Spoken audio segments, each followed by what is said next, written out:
Hello दोस्तों, नमस्कार। आइए में पढ़ते हैं अम्ल, क्षार और लवण यानी एसिड, बेस और साल्ट चैप्टर। ये क्लास 10 का चैप्टर है और ये चैप्टर नंबर 3 है। तो आइए देखते हैं इसमें कौन कौन सा टॉपिक है। इसमें है definition of acid and bases. उसके बाद क्या है, properties of acid and base, sources of acids. उसके बाद है न्यूट्रलाइजेशन रिएक्शन, साल्ट है, इंडिकेटर्स हैं, type of indicators, natural, synthetic, olfactory, universal. उसके बाद है pot test, ionic product of water, pH value of different substance. उसके बाद है कंपाउंड। कंपाउंड में क्या क्या पढ़ना हमें, sodium hydroxide, bleaching powder, baking soda, washing soda, plaster of Paris. इसके बाद जो अगला टॉपिक है वो क्या है, वाटर ऑफ क्रिस्टलाइजेशन। ये इतने 12 टॉपिक हैं टोटल। आइए हम इन सभी चैप्टर को देखते हैं, इन सभी टॉपिक्स को देखते हैं इस चैप्टर के अंदर। तो आइए देखते हैं क्या है। सबसे पहले क्या है एसिड। देखिए एसिड क्या होते हैं। एसिड इसे हिंदी में कहते हैं अम्ल। ये क्या कहते हैं, स्वाद में कैसे होते हैं, इनका टेस्ट कैसे होता है, सावर होता है, खट्टा होता है। इनका टेस्ट कैसे होता है, सावर, यानी स्वाद में खट्टे होते हैं। मतलब जो पदार्थ स्वाद में खट्टे होंगे, सावर होंगे, उसे हम क्या कहेंगे, ये एसिड कहेंगे। और ये क्या करते हैं, जब इन्हें हम जल में घोलते हैं, जब इन्हें हम जल में डिजॉल्व करते हैं तो क्या करते हैं, ये H+ आयन देते हैं। ये क्या करते हैं, H+ आयन देते हैं।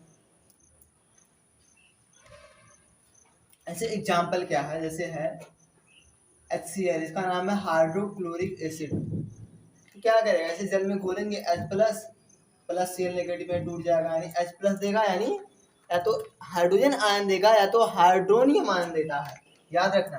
या फिर क्या देता है, H3O+ आयन देता है, इसे हम क्या कहते हैं, हाइड्रोनियम आयन कहते हैं। जैसे क्या है, H2SO4 है, इसका नाम है सल्फ्यूरिक अम्ल, सल्फ्यूरिक एसिड। तो ये टूट जाएगा 2H+ प्लस SO4, 2 नेगेटिव में टूट जाएगा। तो ये क्या करते हैं, एसिड क्या करते हैं, ये जल में जब इन्हें हम डिजॉल्व करते हैं, घोलते हैं, तो क्या करते हैं, H+ आयन देते हैं। और इनका जो टेस्ट होता है कैसे होता है, खट्टा होता है, सॉर होता है। तो ये है एसिड। अब उसके बाद आ जाते हैं हम बेस पर। बेस क्या होते हैं, इनका जो स्वाद होता है, टेस्ट होता है, कैसे होता है, स्वाद में होते हैं बिटर, यानी कैसे होते हैं, ये स्वाद में कड़वे होते हैं या कसैले होते हैं, कड़वे या कसैले होते हैं। और जब इन्हें हम जल में घोलते हैं तो क्या करते हैं, ये OH नेगेटिव आयन देते हैं। क्या करते हैं, ये OH नेगेटिव आयन यानी हाइड्रोक्सिल आयन देते हैं, या कह सकते हैं हाइड्रोक्साइड आयन देते हैं। क्या कहते हैं, ये हाइड्रोक्साइड आयन देते हैं। जैसे NaOH है, नाम है सोडियम हाइड्रोक्साइड या कास्टिक सोडा। तो क्या करेंगे, इसे जल में घोलेंगे तो Na+ और OH नेगेटिव में टूट जाएगा। और जैसे KOH है, कास्टिक पोटास यानी पोटेशियम हाइड्रोक्साइड, जल में घोलेंगे तो K+ और OH नेगेटिव में टूट जाएगा जल में घोलने पर, जल में डिजॉल्व करने पर। तो ये क्या होता है, बेस होता है। याद रखना, एक और टर्म आता है एल्कली, जिसे हम कहते हैं क्षार। हिंदी में क्या कहते हैं, क्षार। देखिए जल में जो भी बेस जल में घुलेगा उसे हम क्या कहेंगे, एल्कली कहेंगे, क्षार कहेंगे। हिंदी में कहते हैं जल में घुलनशील क्षारक को हम क्या कहते हैं, क्षार कहते हैं। जो बेस जल में घुल जाएगा उसे हम क्या कहेंगे, एल्कली कहेंगे, याद रखना। तो सबसे बड़ा ये होता है एल्कली। और बेस में क्या है, ये ज्यादा बड़ी कैटेगरी है। मतलब एल्कली, सभी एल्कली क्या होंगे, बेस होते हैं। और सभी बेस का जरूरी नहीं है कि एल्कली हो जाए वो, ये है। अब इसके बाद हम आ जाते हैं, इसकी डिफिनीशन जो है 3 आधार पर दी जाती है, एसिड और बेस की definition. Definition of acid and base, definition of acids and base. इसमें क्या पढ़ना हमें, पहले सबसे पहले पढ़ना है अर्हीनियस कॉन्सेप्ट,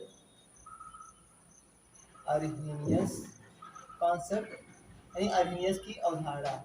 उसके बाद हमें दूसरा पढ़ना है ब्रांस्टड लारी की प्रोटॉन संकल्पना, या ब्रांस्टड लॉरीज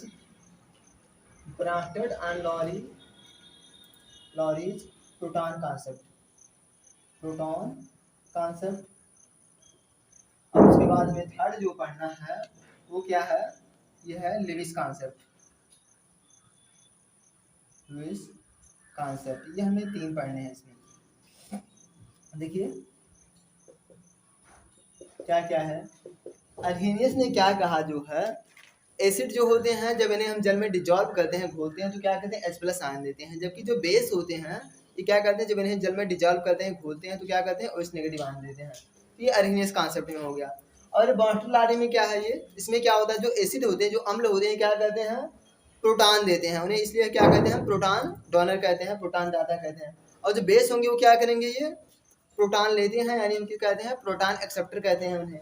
बेस को क्या कहेंगे, प्रोटॉन एक्सेप्टर, और एसिड को क्या कहते हैं, प्रोटॉन डोनर कहते हैं। अच्छा, इसमें लुईस कॉन्सेप्ट में क्या है, जो कोई भी जो मॉलिक्यूल होगा जो जो है इलेक्ट्रॉन युग्म देगा उसे हम क्या कहेंगे, लुईस बेस कहेंगे। और जो इलेक्ट्रॉन पेयर लेता है उसे हम क्या कहते हैं, लुईस एसिड कहते हैं। फिर से देखते हैं, देखिए क्या है, एग्जाम्पल से बताते हैं। जैसे है इसमें क्या कहा गया है, अम्ल क्या हो, एसिड क्या कहते हैं, ये H+ आयन देते हैं। और जो बेस होते हैं क्या करते हैं, ये OH नेगेटिव आयन देते हैं।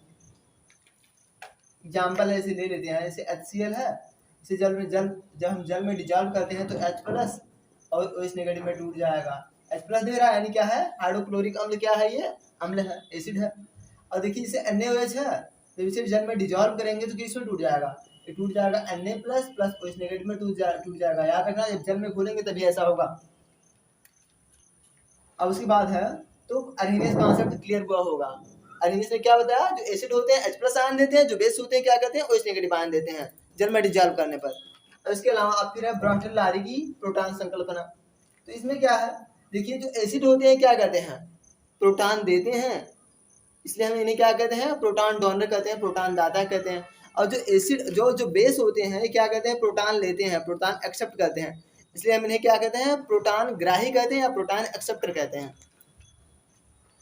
देखिए जैसे HCl है तो क्या करेगा, ये H2SO4 ले लेते हैं, H2SO4 है तो क्या करेगा, ये क्या करेगा, जैसे जल में डिजॉल्व करेंगे 2H+ प्लस SO4 2 नेगेटिव में टूट जाएगा। यानी क्या है, जो ये है, ये क्या है, ये प्रोटॉन डोनर है, प्रोटॉन डोनर है। जो एसिड होते हैं क्या होते हैं, प्रोटॉन डोनर होते हैं। और जो बेस होंगे वो क्या होते हैं, प्रोटॉन लेते हैं, जैसे NH3 है। अब इसे हम क्या कर रहे हैं, जल में घोल रहे हैं, तो ये टूट जाएगा, ये NH4 प्लस OH नेगेटिव में टूट जाएगा ना ये। अब देखिए ये क्या कर रहा है, NH3H+ लिया है तभी तो NH4+ बना है, यानी क्या हो गया, ये प्रोटॉन एक्सेप्टर हो गया। NH3 क्या हो गया, ये प्रोटॉन एक्सेप्टर हो गया, प्रोटॉन एक्सेप्टर यानी प्रोटॉन ग्राही हो गया है, इसलिए हम इसे क्या कहेंगे, ये क्या है, बेस है। याद रखना, जो प्रोटॉन एक्सेप्ट करते हैं, प्रोटॉन लेते हैं, उन्हें हम क्या कहते हैं, बेस कहते हैं। जो प्रोटॉन देते हैं, H+ देते हैं, उन्हें हम क्या कहते हैं, एसिड कहते हैं। लुईस कॉन्सेप्ट में क्या है, देखिए इसमें जो कोई भी जो मॉलिक्यूल या जो कंपाउंड जो है क्या करेगा, इलेक्ट्रॉन पेयर लेगा उसे हम क्या कहेंगे, लुईस एसिड कहेंगे। और जो इलेक्ट्रॉन पेयर देता है उसे हम क्या कहते हैं, लुईस बेस कहेंगे। इलेक्ट्रॉन पेयर देने वाला क्या कहेगा, कहलाएगा लुईस बेस, और जो इलेक्ट्रॉन युग्म मिलेगा उसे हम क्या कहेंगे, लुईस एसिड कहेंगे। जैसे ये है, देखिए इसमें है लुईस एसिड। सबसे पहले देखते हैं, जैसे देखिए इसमें है BF3 बोरान ट्राइफ्लोराइड BCl3 या फिर BI3, ये सब क्या होते हैं, ये होते हैं लेविस एसिड। क्योंकि देखिए इनका अष्टक क्या है, इनका अष्टक जो है, इनका ऑक्टेट जो है कंप्लीट नहीं है। देखिए बोरान के बाद हमको उसमें कितने इलेक्ट्रॉन होते हैं, 3 इलेक्ट्रॉन होते हैं ना। और देखिए ये 3 इलेक्ट्रॉन क्या किए हैं, ये फ्लोरीन से क्या किए हैं, ये एक एक सिंगल बॉन्ड बनाया है। देखिए 4 इलेक्ट्रॉन हो गया, 5 इलेक्ट्रॉन हो गया, 6 इलेक्ट्रॉन हो गया एक बंद बनाने के बाद। लेकिन अभी इसका अष्टक नहीं पूरा, इसका ऑक्टेट नहीं पूरा है, तो इसलिए क्या है, 20 के पास 2 इलेक्ट्रॉनों की कमी है, इसलिए ये क्या करता है, ये इसे इलेक्ट्रॉन पेयर ये ले सकता है, इसलिए इसका मतलब क्या है, लेविस एसिड है ये। अब देखिए क्या है, इसके अलावा आप आ जाते हैं लेविस बेस पर। जैसे देखिए NH3 है या फिर C2H5OH है, तो ये क्या होते हैं, लुईस क्या होते हैं, ये बेस होते हैं। जैसे देखिए नाइट्रोजन है, नाइट्रोजन की बाहरी कोश में यानी आउटर मोस्ट शेल में कितने इलेक्ट्रॉन है? 5 इलेक्ट्रॉन है। इसके आउटर मोस्ट शेल में 5 इलेक्ट्रॉन है। अब देखिए 3 इलेक्ट्रॉन क्या करेंगे, हाइड्रोजन से एकल बंध बनाए हैं, यानी देखिए अब इसके कितने इलेक्ट्रॉन बिजी हो गए हैं, देखिए एकल बंध बनाए हैं यानी 3 इलेक्ट्रॉन इसके बिजी हैं। 5 इलेक्ट्रॉन था इसके आउटर मोस्ट शेल में, ये हो गया 6 7 8 हो गया ना। अब देखिए अभी इसकी 2 इलेक्ट्रॉन बाकी हैं, यानी क्या है, एक इलेक्ट्रॉन पेयर बाकी है। तब ये इलेक्ट्रॉन पेयर क्या कर सकता है, ये कोऑर्डिनेट कर सकता है, दे सकता है, और इसलिए ये क्या है, लुईस बेस NH3। सेम ऐसे इसमें क्या है, ये यहाँ से O से क्या कर सकता है, लुईस बेस है ये, तो क्या करेगा, ये इलेक्ट्रॉन पेयर दे सकता है। 6 इलेक्ट्रॉन होते हैं ना बाद में उसमें, एक यहाँ से एकल बंध बनाया है, एक इस वाले हाइड्रोजन से एकल बंध बनाया है, एकल बॉन्ड बनाया है, यानी इसका मतलब क्या, अभी इसके 4 इलेक्ट्रॉन बाकी है, यानी 2 इलेक्ट्रॉन पेयर इसका बाकी है अल्कोहल का, यानी ये क्या है, लुईस बेस है। pyridine भी सेम ऐसे क्या होता है, लुईस बेस होता है। Sources of acids, sources of acid, देखिए अब इसमें लिख देते हैं, एक तरफ लिख देते हैं एसिड, दूसरी तरफ लिख देते हैं क्या,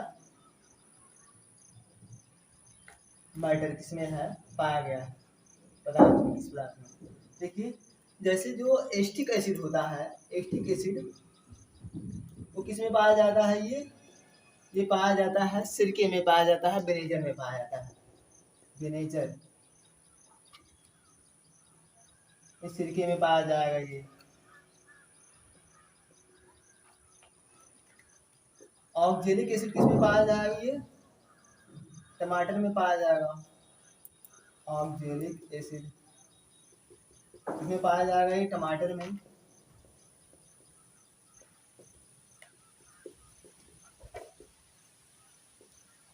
और याद रखना जो सिट्रिक एसिड होता है, सिट्रिक एसिड ये किसमें पाया जाता है, नींबू में, मतलब लेमन में पाया जाएगा, और किसमें, ऑरेंज में पाया जाएगा ये, मतलब नींबू और किसमें पाया जाएगा, संतरे में पाया जाएगा ये।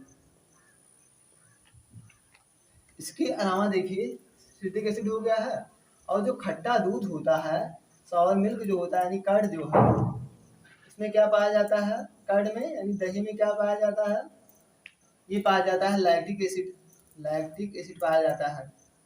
इसके अलावा जो डंक होता है यानी स्टिंज, स्टिंज ऑफ, चाहे चाहे किसी का डंक हो, चाहे बिच्छू का हो या एंट का हो, या नटल यानी कि एंट या फिर नटल, इसमें क्या पाया जाता है, ये पाया जाता है मेथिनोइक एसिड पाया जाता है, मेथिनोइक एसिड पाया जाता है।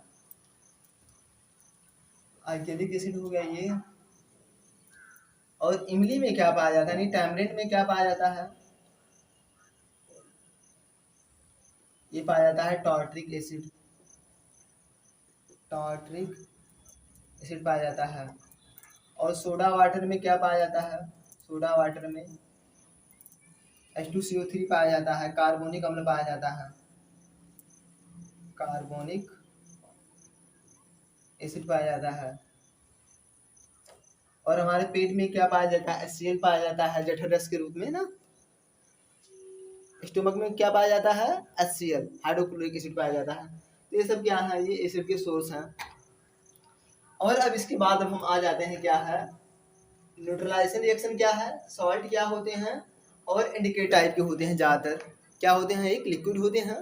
और देखिए याद रखना जो स्ट्रॉन्ग लिक्विड मतलब एसिड होते हैं, ठीक है, एसिड 2 टाइप के होंगे, एक होगा स्ट्रॉन्ग, एक होता है वीक। अच्छा देखिए 6 स्ट्रॉन्ग एसिड है, क्या क्या है, HCl, HBr और HI, HNO3, H2SO4, और इसके अलावा क्या है, HClO4। ये क्या होते हैं, 6 स्ट्रॉन्ग एसिड है। नाम क्या है, हाइड्रोक्लोरिक अम्ल, hydrogen bromide, hydrogen iodide, nitric अम्ल, सल्फ्यूरिक अम्ल, और ये क्या है, परक्लोरिक अम्ल है। HClO4 क्या है, परक्लोरिक अम्ल। वीक एसिड में क्या है, जैसे है CH3COH, एस्टिक एसिड नाम है। H2S hydrogen sulphide, H2CO3 carbonic अम्ल, ये सब क्या है, वीक एसिड है। इसके अलावा देखिए स्ट्रांग बेस में क्या है, स्ट्रांग बेस में इसमें है NaOH KOH, ये क्या है NaOH KOH, और उसके अलावा जैसे है कैल्शियम हाइड्रोक्साइड COH का होल ट्वाइस, ये क्या होते हैं स्ट्रांग बेस होते हैं। अच्छा वीक बेस में क्या है, वीक बेस, वीक बेस जैसे है अमोनियम हाइड्रोक्साइड NH4OH हो गया है, इसका एग्जांपल होता है ना, वीक वीक बेस का एग्जांपल होता है। ऐसे बहुत सारे भी एग्जांपल होंगे ना। तो अब हम इसके बाद आ जाते हैं किस पर, हम न्यूट्रलाइजेशन रिएक्शन पर। देखिए न्यूट्रलाइजेशन रिएक्शन क्या होता है, न्यूट्रलाइजेशन रिएक्शन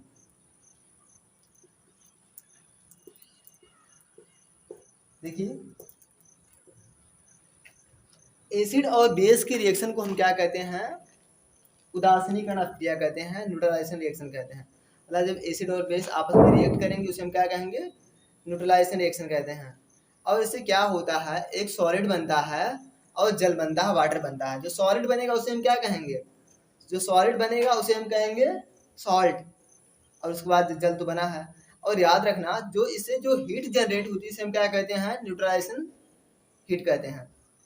जो इस रिएक्शन से एसिड और बेस की रिएक्शन से जो हीट जनरेट होती है उसे हम क्या कहते हैं, हीट ऑफ न्यूट्रलाइजेशन कहते हैं, उदासीनीकरण उष्मा कहते हैं। क्या है, जैसे NaOH है और HCl है, ये दोनों क्या करेंगे, रिएक्ट करेंगे। अब देखिए यहाँ से H और यहाँ से OH ये मिल जाएगा, क्या हो जाएगा H2O हो जाएगा। यहाँ से हो जाएगा ये NaCl और प्लस क्या हो गया H2O हो गया। तो NaCl यानी क्या है, ये सॉल्ट है, नमक है। ऐसे और कोई एग्जांपल लेते हैं, जैसे NaOH है या KOH ले लेते हैं, KOH प्लस H2SO4। अब देखिए क्या बन जाएगा, ये यहाँ बन जाएगा, ये हो जाएगा K2SO4 और प्लस बन जाएगा वाटर। K2SO4 यानी क्या है, ये देखिए रिएक्शन बैलेंस कराओ, देखिए यहाँ 2 के दिख रहा है, यहाँ 2 कर देते हैं और देखिए K2SO4 हो गया। अब देखिए यहाँ कितना 4 एसिड दिख रहा था, यहाँ हम 2 कर देते हैं, ये रिएक्शन क्या हो जाएगा, बैलेंस हो जाएगा इस तरीके से। तो न्यूट्रलाइजेशन रिएक्शन है, यहाँ पे जो हीट जनरेट होती है उसे हम क्या कहते हैं, हीट ऑफ न्यूट्रलाइजेशन कहते हैं। अब इसके बाद हम आ जाते हैं इंडिकेटर्स पर, टाइप ऑफ इंडिकेटर्स पर।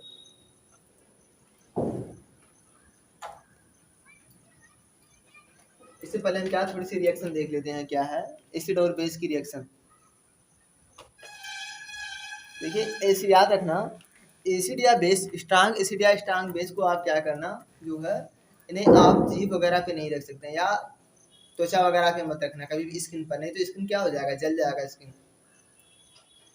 क्योंकि ये क्या होते हैं, ये बहुत ही कोरोसिव होते हैं, कोरोसिव होते हैं, जला देते हैं। ये हिंदी में कहते हैं संक्षारक होते हैं, इसलिए क्या कहते हैं, ये फफोले डाल देते हैं, जो है इससे त्वचा हमारी जो है स्किन जो है जल सकती है।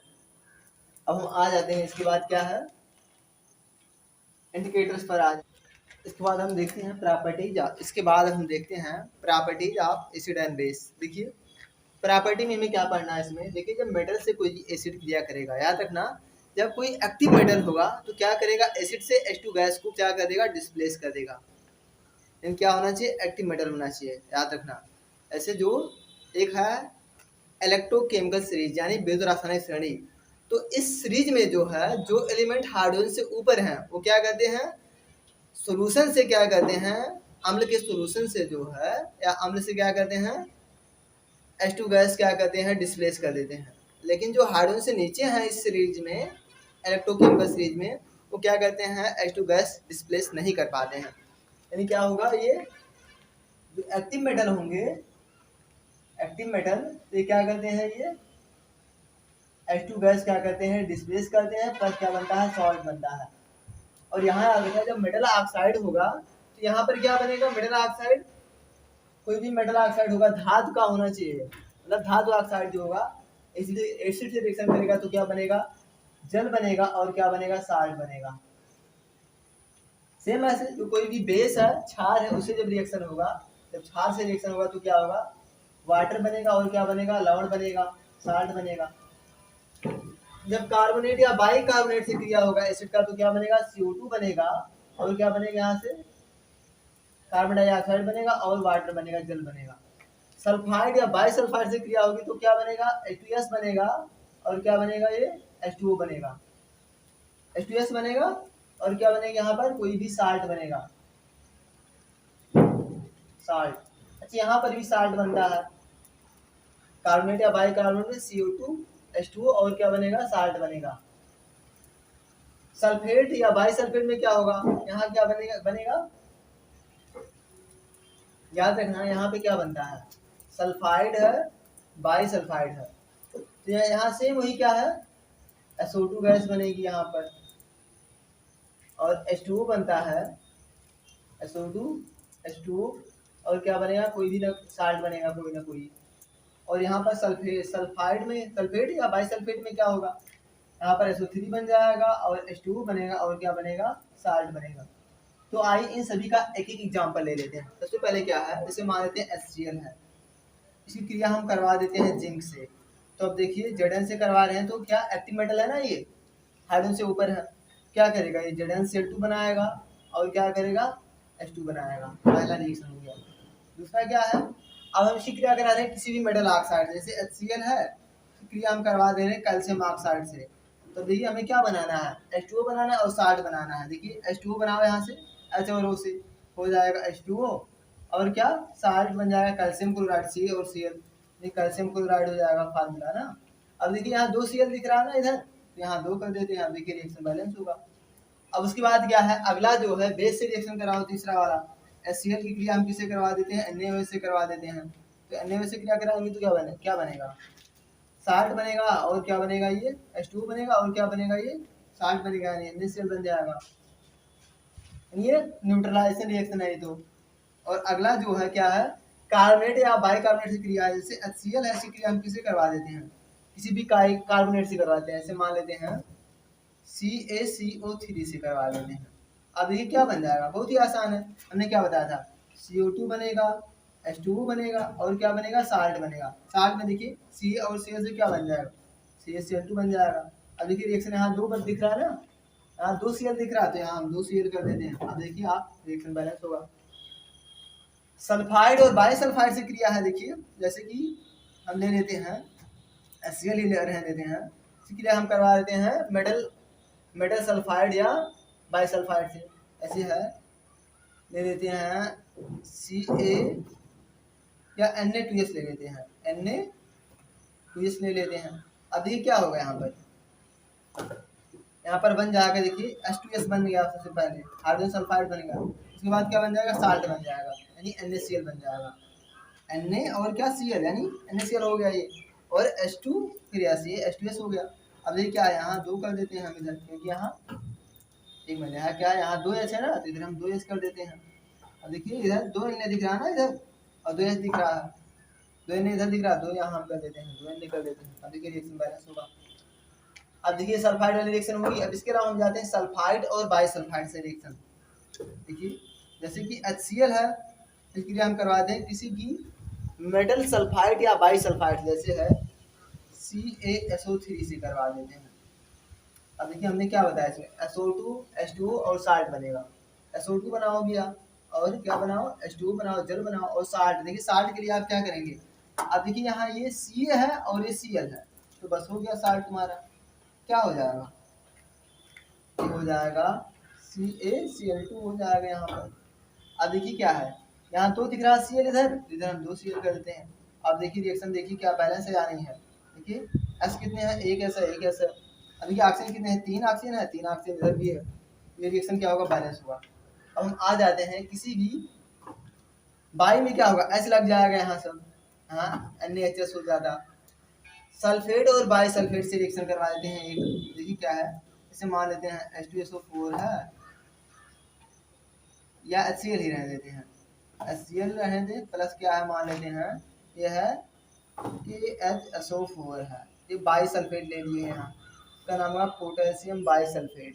अब देखिए इसकी रिएक्शन जो होगी वो कैसे होगी, देखिए हमने क्या कहा है, SO3 बनेगा जो सल्फेट या बाइसल्फेट रहेगा, और क्या बन जाएगा, H2O बनेगा, और देखिए साल्ट बनना चाहिए, देखिए साल्ट में क्या होगा, K होगा और Cl होगा, यानी KCl हो जाएगा, तो क्या होगा KCl। अब देखिए रिएक्शन बैलेंस है या नहीं बैलेंस है, देखिए SO3 सही है, 4 ऑक्सीजन है, 4 ऑक्सीजन इधर भी है, तो ये रिएक्शन क्या होगा, बैलेंस होगा, ये रिएक्शन ये बैलेंस है। तो इस तरीके से क्या है, ये एसिड की प्रॉपर्टी होगी। अब हम आ जाते हैं बेस की प्रॉपर्टी पर।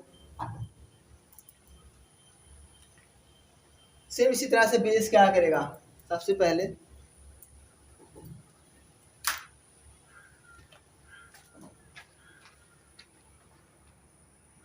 बेस जब एसिड से रिएक्शन करेगा साल्ट बनाएगा, मतलब लवण बनाएगा, और क्या बनाएगा, जल बनाएगा।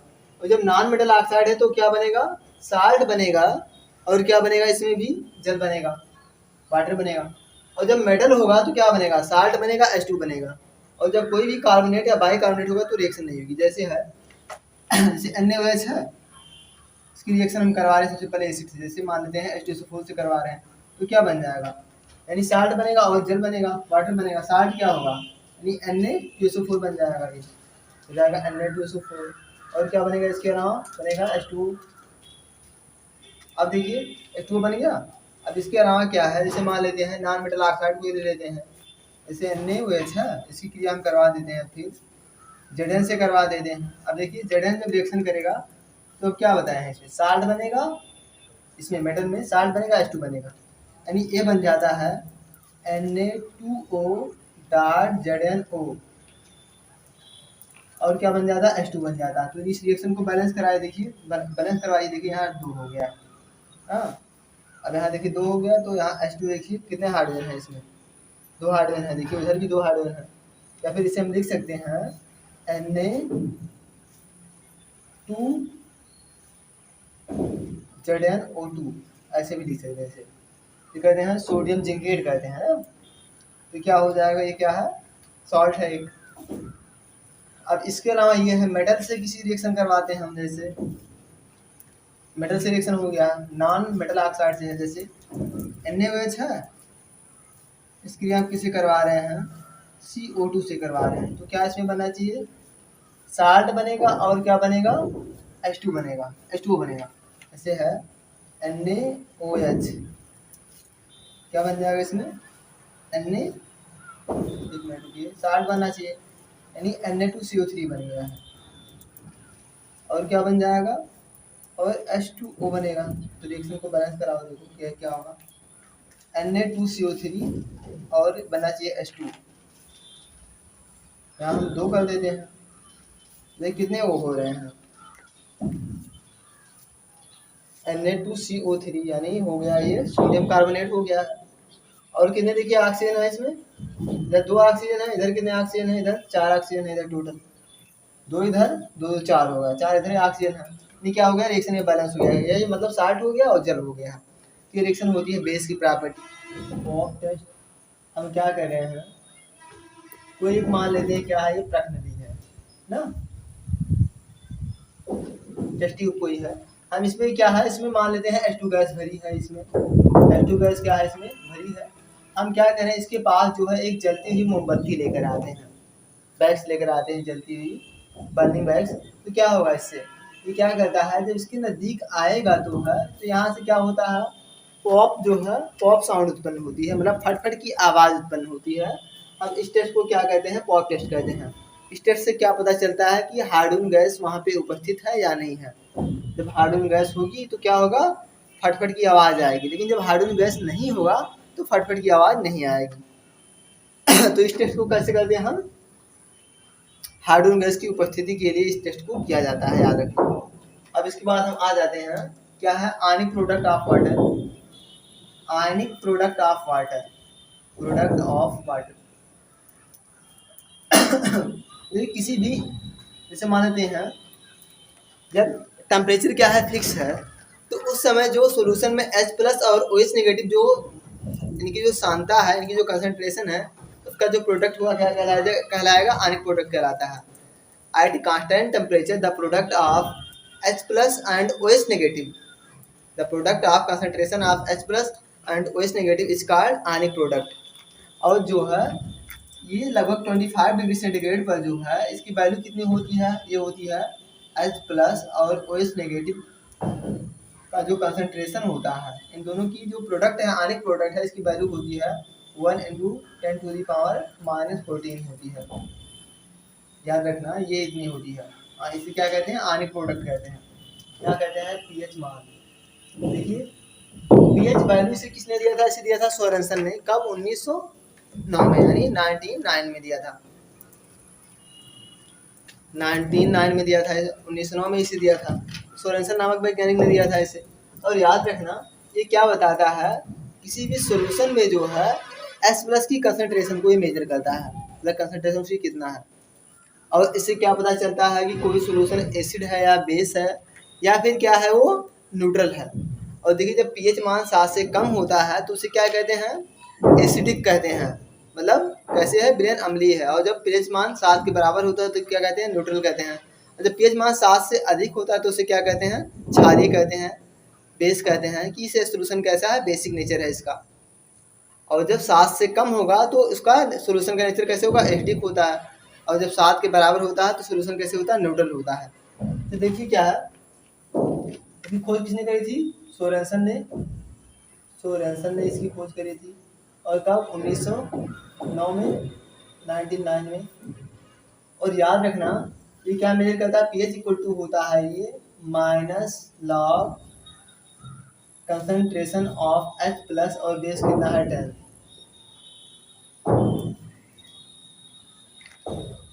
डिफिनेशन क्या होती है, negative negative logarithm of concentration of H plus ion is called pH value. परिभाषा क्या है इसकी, हार्डोन आयन सांद्रता के ऋणात्मक लघुगणक को क्या कहते हैं, ये पीएच मान कहते हैं। और याद रखना इसका जो फुल फॉर्म होता है पीएच का, वो क्या है, इसका फुल फॉर्म होता है पोटेंट द हाइड्रोजन या quiescent the hydrogen. Potent the hydrogen, hydrogen, या फिर कहते हैं क्विसेंस द हाइड्रोजन, क्विसेंस द हाइड्रोजन। और इसका मतलब क्या होता है, इसका मतलब होता है हाइड्रोजन आयन की सांद्रता। इसका मतलब क्या है, हाइड्रोजन आयन की सांद्रता, concentration of hydrogen, hydrogen ion की सांद्रता इसका मतलब होता है। मतलब ये क्या बताता है कि विलयन में कितने H प्लस आयन हैं, ये बताता है। और याद रखना, और जो पीएच पैमाना यानी पीएच स्केल क्या है, अब पीएच स्केल मतलब हम क्या कहते हैं, स्केल पर क्या कहते हैं, 1 से मतलब 0 से 14 तक क्या होती है, नंबर्स क्या होती है उसमें रहता है, उसे हम क्या कहते हैं, पीएच स्केल कहते हैं। मतलब अंकित होता है उसमें, डिस्क्राइब होता है। स्केल पे क्या होगा, ऐसे इस तरीके से जो है 0, ऐसे मान लेते हैं ये 7 है, पीएच मान 7 होगा तो क्या होगा, न्यूट्रल होगा। और जब पीएच मान क्या होगा, 7 से कम है, लेस देन 7, तो क्या होगा, एसिडिक होगा। और जब पीएच मान 7 से अधिक होगा, मोर देन 7, मोर देन 7, तो क्या होगा, वो ये कैसे हो जाएगा, बेसिक हो जाएगा इधर, याद रखना। तो ये है, ये पीएच स्केल हो गया। अब इसके बाद हम आ जाते हैं पीएच और पीओएच। जैसे देखिए पीएच होता है, सेम इसी तरीके से पीओएच भी होता है। पीओएच क्या है, देखिए पीओएच बराबर क्या होता है, पीओएच बराबर होता है ये minus log O H negative, concentration of O H negative. ये क्या होता है, ये पीओएच होता है। पीएच और पीओएच दोनों का सम होता है, ये कितना होता है, ये होता है 14। ये कितना होता है, 14। ये कहाँ से आया है, इसको हम ड्राइव नहीं करवा रहे हैं, या तो फिर the pH of solution is 6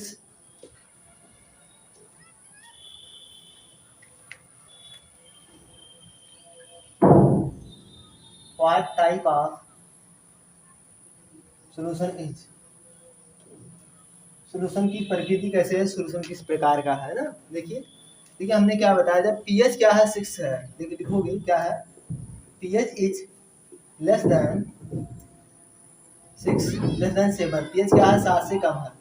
और जब 7 से कम है इसका मतलब क्या है, 7 से कम है, सो जो है ये क्या होगा, सोल्यूशन क्या होगा, सोल्यूशन इज एसिडिक, सोल्यूशन कैसे होगा, अम्लीय होगा। इसके अलावा याद रखना, इसे अगर मान लेते हैं दूसरा क्वेश्चन है, पीओएस दिया गया है किस सोल्यूशन का, पीओएस कितना दिया गया है, पीओएस मान लेते हैं ये कैसे दिया गया है, ये दिया गया है 5 दिया गया है पीओएस किस सोल्यूशन का। तो बताना है ये सोल्यूशन का नेचर कैसे है। देखिए याद रखना, जब पीओएच दिया गया तो पीओएच के बेस पर आप मत बताने लगना कि क्या है, ये अम्लीय है, ऐसे मत कह देना। तो देखिए जब पीओएच है, हम जानते हैं पीएच प्लस पीओएच दोनों का सम कितना होता है, ये होता है 14। अब देखिए पीएच की वैल्यू यहाँ रखेंगे 5, तो पीओएच की वैल्यू हम कितना रखेंगे यहाँ पर 5, तो पीएच की वैल्यू आ जाएगी, पीएच इक्वल टू कितना हो जाएगा, ये आ जाएगा 14 माइनस 5 यानी आ जाएगा 9 यानी पीएच कितना है 9 है। और देखिए पीएच क्या है 7 से ज़्यादा है, मोर देन क्या है, मोर देन 7, और जब 7 से क्या है अधिक है तो क्या होगा, ये बेसिक सोल्यूशन होगा। यानी कैसे होगा ये सोल्यूशन का नेचर, बेसिक सोल्यूशन होगा। याद रखना, आप पीओएस से नहीं बता सकते हैं पीओएस से, बल्कि आप पीएच से बता सकते हैं कि सोल्यूशन का नेचर कैसे है, एसिडिक है या फिर बेसिक है। अब इसके बाद हम आ जाते हैं value, pH value of pH और सब्सटेंस, क्या सब्सटेंस इधर लिखिए उधर लिखिए पीएच, सब्सटेंस और उधर लिखिए पीएच। अब देखिए जो नींबू का रस होता है, जूस ऑफ लेमन, तो इसका पीएच मान कितना होता है, इसका पीएच मान होता है 2.2 होता है, याद रखना। और इसके अलावा जो HCl होता है, HCl 1 mHCl, इसका पीएच मान कितना होता है, ये होता है 0। अगर ये कहेगा यानी पूरा पूरा ये क्या है, अम्लीय है, एसिडिक है।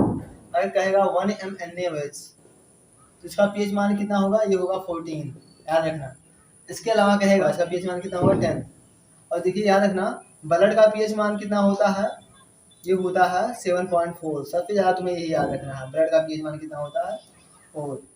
और याद रखना देखिए जब मुंह का पीएच मान जो है, माउथ का पीएच मान 5.5 से क्या होता है, कम हो जाता है, 505 से क्या होगा, कम होगा, तो क्या होगा, दांत सड़ना प्रारंभ हो जाएगा। जब मुंह का पीएच मान 5.5 से 5.5 से क्या होगा, कम होगा, तो दांत क्या होंगे, सड़ने लगेंगे। इसके अलावा जब जो है पीएच मान 5.6 से कम हो जाता है, तो जो वर्षा होती है उसे हम क्या कहेंगे, अम्लीय वर्षा कहेंगे। 5.6 से जो है जब कम होगी, जब पीएच मान वर्षा के जल का, तो उसे हम क्या कहेंगे, अम्लीय वर्षा कहेंगे। ये होता है। देखिए इसके बाद हम पढ़ते हैं इंडिकेटर, सूचक। देखिए सूचक क्या होते हैं, इंडिकेटर क्या होते हैं। ये क्या करते हैं, जैसे कि कोई एसिडिक सोल्यूशन होगा या बेसिक सोल्यूशन होगा, तो ये क्या करते हैं, इनका एक सोल्यूशन में मतलब एसिडिक में दूसरा कलर होगा, और क्या होगा जो बेस होंगे उसमें अलग कोई कलर होगा। या फिर हम क्या कह सकते हैं, इनका जो स्मेल है, जो गंध है, एक में क्या होगा, दूसरा गंध होगा एसिडिक में, और जब बेस कोई सोल्यूशन होगा, जब बेसिक सोल्यूशन होगा, तो क्या करते हैं, एक कोई दूसरा गंध देते हैं। यानी क्या करते हैं, जो सूचक होते हैं ये ऐसे सब्सटेंस होते हैं, ऐसे पदार्थ होते हैं इंडिकेटर, इनका जो कलर है या फिर स्मेल जो है एसिड और बेस में क्या होता है, ये अलग अलग हो सकता है। वही पदार्थ जिनका एसिड और बेस में जो है, अम्लीय और क्षारीय विलयन में जो है अलग अलग कलर या फिर अलग अलग जो है स्मेल होती है, गंध होती है, उन्हें हम क्या कहते हैं, इंडिकेटर्स कहते हैं। देखिए इंडिकेटर जो है 4 टाइप के होते हैं, क्या क्या है। एक होता है सिंथेटिक, यहाँ लिखे हैं, देखिए क्या क्या है ये 4 टाइप, नेचुरल, सिंथेटिक, ये 4 टाइप है। Natural indicator, synthetic indicator, olfactory, फिर यूनिवर्सल। देखिए याद करना, याद रखना, नेचुरल में क्या क्या है, इसमें आता है जैसे हो गया लिटमस, तुम्हारा लिटमस हो गया, इसके अलावा हल्दी हो गई है। और इस सिंथेटिक में क्या होते हैं, याद रखना, जो नेचुरल इंडिकेटर होते हैं ये प्राकृतिक स्रोत से प्राप्त होते हैं, मतलब नेचुरल स्रोत से, जैसे पेड़ पौधे वगैरह से प्राप्त होंगे, ये कैसे होंगे, ये नेचुरल होंगे। और जो सिंथेटिक होते हैं ये कहा, इन्हें लैबोरेटरी में यानी प्रयोगशाला में इन्हें बनाया जाता है। सिंथेटिक में ये हो गया फिनाफ्थेलिन हो गया, फिनॉल फेलिन हो गया, या फिर हो गया मेथिल ऑरेंज, ये सब क्या होते हैं, ये दोनों हैं सिंथेटिक। और फैक्ट्री हम कहते हैं गंधीय सूचक, देखिए नेचुरल का मतलब प्राकृतिक सूचक, सिंथेटिक का मतलब क्या होगा, संश्लेषित सूचक या कृत्रिम सूचक कहते हैं। और फैक्ट्री का मतलब क्या है, इसका मतलब है गंधीय सूचक। और ये यूनिवर्सल का मतलब सार्वत्रिक सूचक, इसका मतलब क्या है, सार्वत्रिक सूचक। देखिए याद रखना, जो ओल फैक्ट्री होते हैं या गंधीय सूचक होते हैं, इनकी जो है अम्लीय में मतलब एसिडिक सोल्यूशन में एक गंध होगी, और जो क्षारीय होगा यानी बेसिक जो सोल्यूशन होगा उसमें दूसरा गंध होता है। इसमें क्या है, जैसे है प्याज का रस, प्याज का रस, जूस ऑफ ऑनियन। इसके अलावा बहुत सारे हैं, प्याज का रस हो गया है, और प्याज का रस हो गया, टमा प्याज का रस हो गया, वैनिला लौंग का तेल, वैनिला, और क्या हो गया है, ऑयल ऑफ लौंग, लौंग का तेल। ये सब क्या होते हैं, ये होते हैं गंधीय सूचक। यूनिवर्सल सूचक क्या होते हैं, देखिए याद रखना, ये क्या कहते हैं, इस सोल्यूशन को एसिडिक और बेसिक नेचर बताने के साथ साथ जो है, ये क्या कहते हैं, सोल्यूशन की ये पीएच वैल्यू भी फाइंड आउट इससे करी जा सकती है।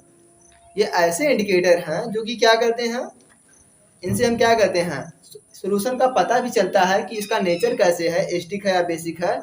इसके अलावा सोल्यूशन के पीएच मान का भी पता चलता है इनसे, या उनकी प्रबलता की भी पता चलती है इससे, स्ट्रेंथ की भी पता चलती है इससे। इनका फायदा क्या है, यूनिवर्सल का यानी नेचर भी बताएंगे ये सोल्यूशन का, और क्या बताएंगे, ये पीएच भी बताएंगे यूनिवर्सल सूचक, यूनिवर्सल इंडिकेटर्स। ये हो गए, इसमें बहुत सारे हैं, जैसे क्या कहते हैं, दोनों का मिक्सअप करके बना दिया जाता है। अब मेथिल रेड हो गया, मेथिल रेड और फिनाइलथिलीन का सोल्यूशन बना दिया गया, फिर मेथिल ऑरेंज और मेथिल रेड का सोल्यूशन बना दिया गया। तो ये क्या होते हैं, ये यूनिवर्सल सूचक होते हैं। और याद रखना, ये क्या कहते हैं, डिफरेंट डिफरेंट पीएच पर जो है डिफरेंट डिफरेंट कलर देते हैं। ये मतलब ये बहुत सारे कलर शो करते हैं। ये जो यूनिवर्सल इंडिकेटर्स होते हैं ये बहुत सारे कलर्स देते हैं। तो ये हो गया। आइए हम देखते हैं जो है इनका कलर क्या क्या होता है। देखिए, इसे जो लिटमस है उसका दूसरा कलर होगा, एसिड में क्या होगा कलर, याद रखना। लिटमस जो होता है ये किससे प्राप्त होता है, जो थैरोफाइटा ग्रुप है उसके लाइकेन से प्राप्त होता है। तो लाइकेन पौधा होता है, प्लांट होता है, उसी से प्राप्त होता है।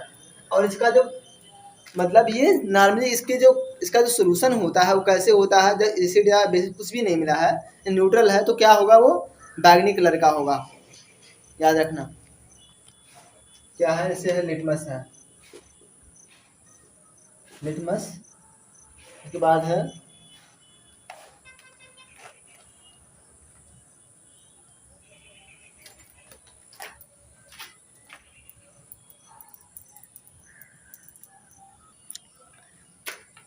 देखिए इंडिकेटर में जो है, जब ये इंडिकेटर हैं इनका एसिडिक सोल्यूशन में, अम्लीय विलयन में और क्षारीय विलयन यानी बेसिक सोल्यूशन में क्या क्या कलर है, आइए हम देखते हैं, या फिर कौन सा ये स्मेल आ रहा है देखते हैं।